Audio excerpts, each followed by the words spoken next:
Chad here, your resident pitmaster and backyard barbecue expert. Today I'm back with more tips, tricks and recipes to help you become a real hero around the barbecue and the campsite.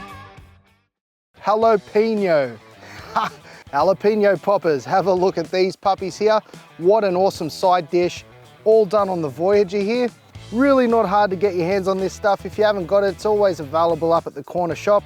But mate, these are a top dish. I hope you enjoy this recipe, guys. I've made this one nice and easy for you. Let's hook in. So the beauty of jalapeno poppers is essentially we can make them with pretty much anything.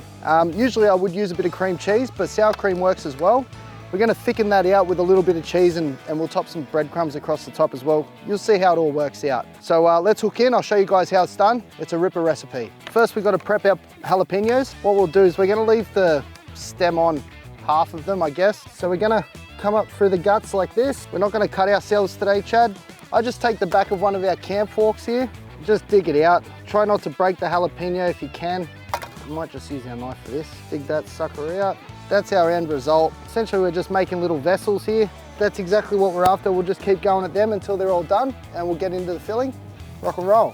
For all you softies out there, yes, they're jalapenos. They are gonna be a tad spicy, but if you really don't like a lot of heat, just soak them in water for a good hour or two.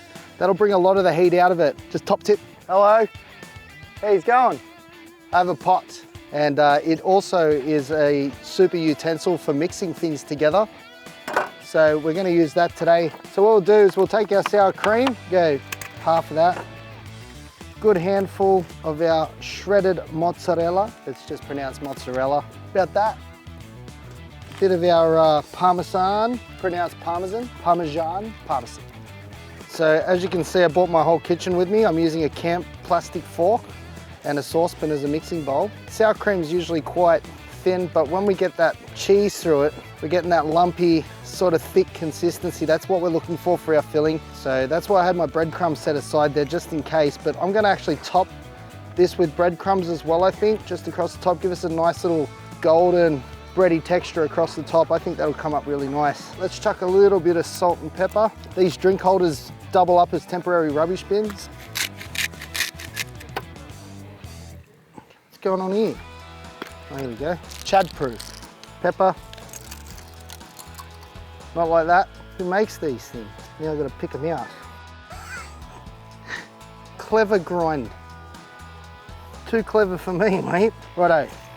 Now that the pepper saga's over, it's time to, we're basically filling our vessels here, our little jalapeno vessels. Spoon's probably a bit better. Now this is a bit messy, but yeah, just sort of squish it in there best we can.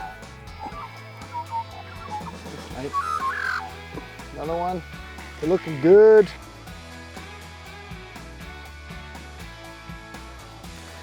Now this bacon looks pretty thin. Now you can cut this lengthways.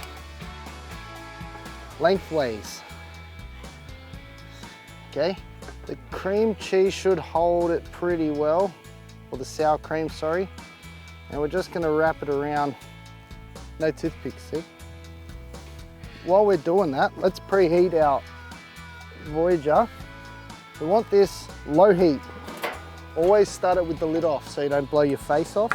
I have lost a number of eyebrows with gas barbecues, not Adventure Kings ones. Put it down, wrap that bad boy around like that, and that'll do. Best to secure it with toothpicks, but it's not overly important if you haven't got them. When you're out and about, you just make do. Flaming coals, traditional lamb rub. And now we're gonna chuck these on our hot plate side. It's already pretty oiled up, so I'm happy with that. Just lay them out nice and evenly and gently. Usually around the edges, away from the flame as best as possible. Just turn that down as much as we can, because we want to cook these slow and let them soften up and that cheese really melt. You don't want to burn them and crisp up the outsides. Now we'll let them go. Ooh. Playing frisbee. About half an hour to 45 minutes, super low heat. We're gonna hook in. I'm hungry, so I'm gonna throw a line in the water and we'll get back to you. Oh geez, I'm on here. Hang on. Have a go with this. What is that? On a hand line, look at this monster. We better chuck him back. We've already got our lunch here. All right, off he goes. That has made my morning that. Just shows what a hand line and a couple of prawns can do, eh? Nate, these smell amazing. So these are a great little snack you can have while you're, throwing a line in or waiting for your dinner to cook on the campfire, what have you. Or you can serve them as a nice entree. Go down well with a nice cold stubby. I haven't given these a turn or anything. I've just sat them there, let them go, do their own thing. Some of them have lost a little bit of their filling, but that's all right. It'll come off when you lift them up. Beauty. We got them off from the Voyager now. And there we have it, folks. Delicious, yummy, soft, creamy, cheesy, a little bit spicy jalapeno poppers. I'm gonna take an ugly one here, look. I'm straight up, I'm just gonna bite into that. That's hot. That was damn great. Jalapeno poppers. Jalapeno, oh my God. Jalapeno poppers, enjoy that. For more tips, tricks, and secrets on how to become a backyard barbecue master or a camp cooking legend, make sure you hit that subscribe button. And keep in touch with all things Adventure Kings on Facebook, Twitter, and Instagram. And of course, you can get all the gear at forwarddrivesupercentre.com.au.